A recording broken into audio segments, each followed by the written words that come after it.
Hi, I'm Reverend Dan, Methodist minister in Bognor Regis, Feltham and Westergate, and welcome to this week's Reflections.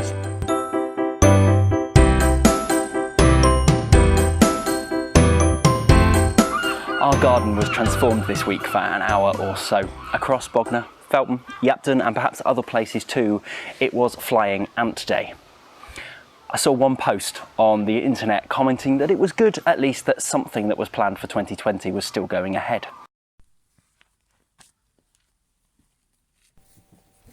As you can see, our garden and patio were crawling with ants. Every corner of the garden seemed to be covered. And it wasn't long before social media was populated from posts from across the area commenting on the ants swarming.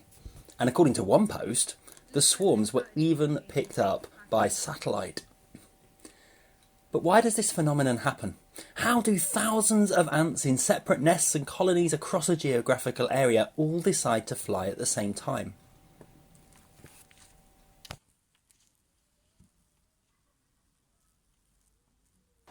There's probably a scientific answer, something to do with the inbuilt nature and DNA of an ant that means that all of them fly at the same time when certain atmospheric conditions are met, or something like that. I'm not a scientist, I don't know the science, maybe you do, and I would love to hear. Comment below, tell me the science.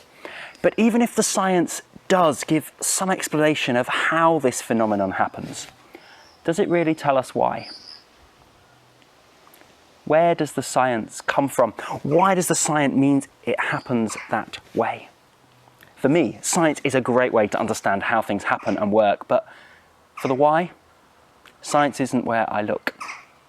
I look to God, who I believe is the source of all life and breath, who's the reason that we live and move and have our being, and that through God being the source of all life, all creation is connected to God. Colossians 1 speaks about the connectedness of creation, and Eugene Peterson puts it this way. We look at this sun and see the God who cannot be seen. We look at this sun and see God's original purpose in everything created. For everything, absolutely everything, above and below, visible and invisible, rank after rank after rank of angels, everything got started in him and finds its purpose in him. He was there before any of it came into existence and holds it all together right up to this moment.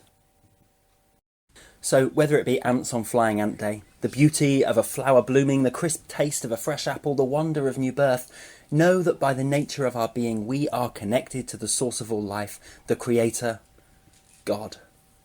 And through that connection to the Creator, all creation is connected to one another. We are part of God's amazing symphony. Creation's symphony, which comes together to sing to the awesome, amazing, mind-blowing and intricate design of creation, reminding us that God is creator, that God is the why of all that is, and leaves us lost in wonder, love and praise.